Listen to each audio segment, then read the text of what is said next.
Hello and welcome to a new episode on Sadhana World Foundation. We have been talking about events from our day-to-day lives. Today is Makar Sankranti. Around the country, various parts have various traditions, but all of us celebrate the harvest festival in some way or the other. So there is something very interesting that this festival teaches us. This is supposed to be the day where the sun moves northwards. Supposedly in our old belief where our world or earth was at the center and everything else was expected to be surrounding it. So in that kind of a context, it was believed that today is the day when the winter season goes away and the sun moves little northwards. So that's why today is called Uttarayan. So there is a very interesting mythological story associated with this. And I felt that this story has got a very intense teaching for all of us, those who believe Hindu mythology. Apart from the faith of Hinduism, there are various other mythologies that I saw also talking about the same concept, the same moral value. So it teaches us something. Let's listen into this story. Surya, the sun god, was married to Sanjana. Sanjana couldn't really tolerate the radiance, the brilliance, the heat and the light of sun god.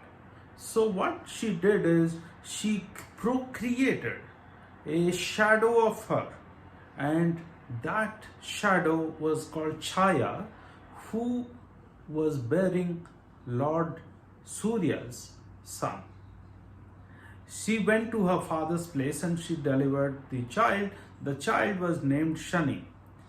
But this child, the newborn baby, as was growing up, started showing characteristics and behaviors which were very different from sun god. So Lord Surya never really accepted this newborn baby to be his own. He had doubts about the authenticity of this baby belonging to him.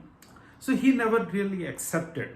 This baby was not really looking like him and the behaviors and characteristics were very different. Possibly it was so because the baby came out of Chaya but not out of Sanjana.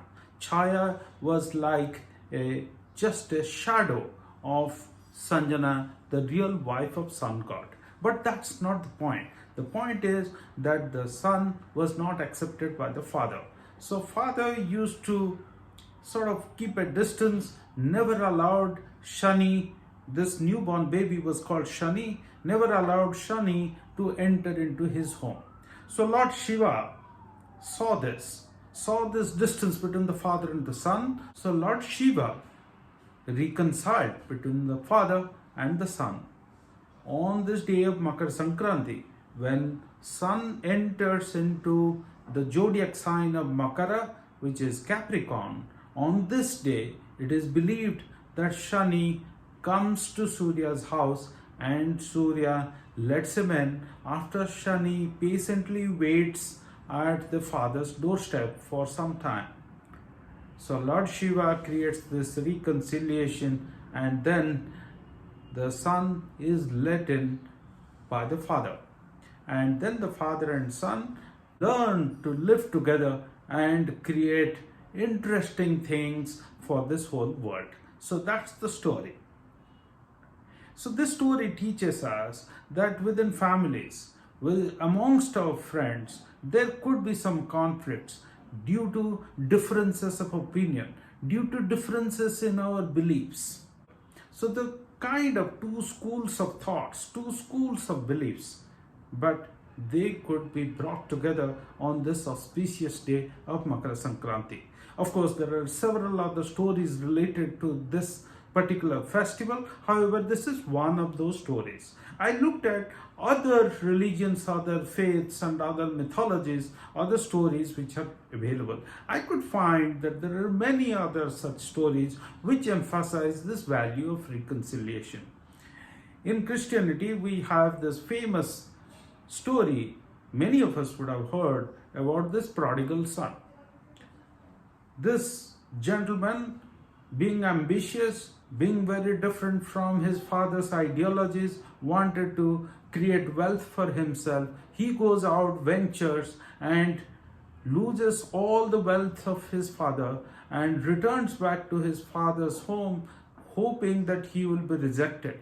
However, he wanted to give it a try, but to his surprise, the father accepts this prodigal son and throws a big feast, big celebration happens. Though the other brother is not very happy about it, but the reconciliation takes place. They live together. Similarly, in Japanese mythology, I found something very interesting as well.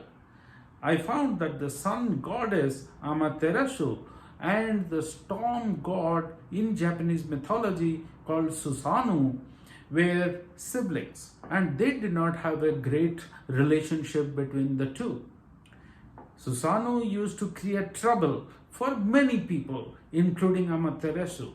So once Amaterasu, the sun goddess, was so upset with Susanoo that she went into a cave and she hid herself inside that cave. So naturally this whole world became dark, and all the gods and goddesses came near that cave and sang various songs and performed music and prayed to Amaterasu to come out. And seeing this, Susanoo could realize that there are so many people, so many of their peers who like, who respect, and who value the contribution of Amaterasu.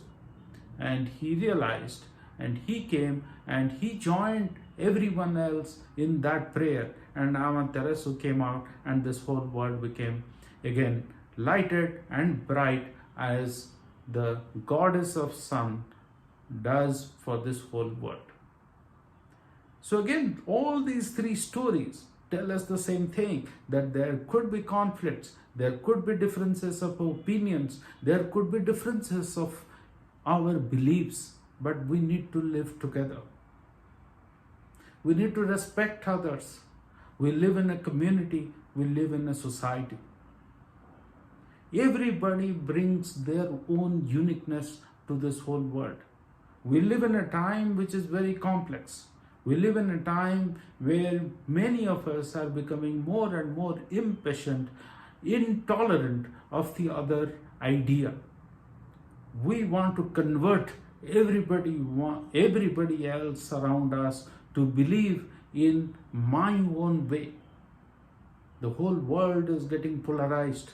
So one school of thought here, another school of thought here, another school of thought here, and so on and so forth. And all these schools of thoughts think great about themselves. They do not want to leave any scope in their mind and in their heart about the existence of the others.